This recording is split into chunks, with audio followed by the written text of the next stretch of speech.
కూటమి ప్రభుత్వంలో వాలంటీర్ల పొజిషన్ ఏంటి? నిరసనలతో లాభం ఉందా? వైసీపీ హయాంలో ఏపీలో వాలంటీర్ల సేవలను ప్రభుత్వం వినియోగించుకుంది. పెన్షన్లు పంపిణీ దగ్గర నుంచి అనేక ప్రభుత్వ కార్యక్రమాల్లో వాలంటీర్లను ఉపయోగించుకున్నారు.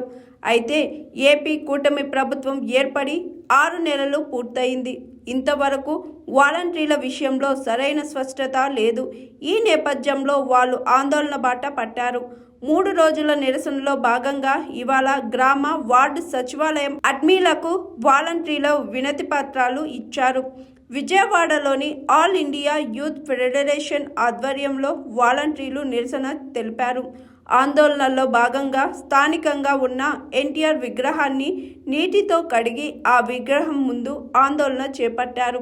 తమ సమస్యలతో కూడిన వినతి పత్రాన్ని ఎన్టీఆర్ విగ్రహానికి అందించారు. ఉద్యోగ భద్రత కల్పించాలి, పెండింగ్ వేతనాలు చెల్లించాలనేది వాలంటీర్ల ప్రధాన డిమాండ్. కూటమి పార్టీలు ఎన్నికల్లో ఇచ్చిన హామీల్ని నిలబెట్టుకోవాలని విజ్ఞప్తి చేశారు.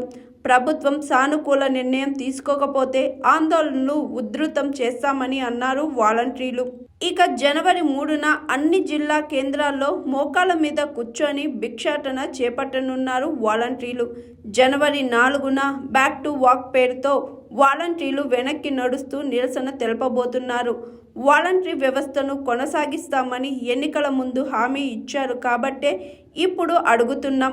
వాలంటీర్లను వారి విధుల్లోకి తీసుకొని న్యాయం చేయండి అంటూ నిరసనకు దిగారు వాలంటీర్లు. Hi, this is Swathi. Like చేయండి, షేర్ చేయండి, కమెంట్ చేయండి అండ్ సబ్స్క్రైబ్ చేయండి GR TV. Hi, this is Monica. Please like, share and subscribe GR TV.